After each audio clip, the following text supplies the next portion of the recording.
Well, in government, there are a lot of mistakes that happen, but the ability to correct them is what distinguishes us. For instance, if you look at issues of service delivery, you're working on the bedrock of the very old infrastructure that can no longer cope with the numbers that have come to Ekurhuleni.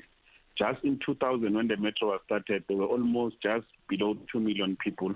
We're currently sitting at 4 million people with the same infrastructure. So one of the lessons we had to make the best with the limited resources that we had, but also we had to develop mechanism in which we can quickly respond to some of the challenges. For instance, if you look at the south of Ekurhuleni, which is Katlehong, Vosloorus, Thokoza areas, yes, the area is extremely problematic.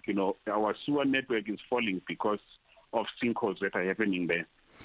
But we took time before we could ask the intervention of national government, purely because we lacked technical information initially. So but we have since gone to national government to yes, request them to assist us, because it's a major catastrophe that is facing us as a city. 52% of our land is dolomatic, and as a result, we are unable to deliver or to discharge our responsibilities broadly. So it's one of the areas that I could identify as a major weakness in the system of government. But otherwise, so I think, as Mr. Ngodwana is saying, that a lot has happened under this administration without seeking to compete.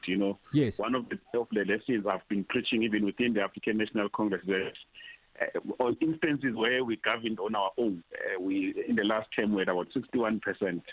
We could only build about 14,000 houses. When we got 48% of the electorate, we could only build more houses, about 61,000 houses. So it tells you that those checks and balances, and we had to implement things with speed. yes. We're no longer too comfortable that we are leading on our own. So we have to do things that we have not done. Two days ago, John, just a last point.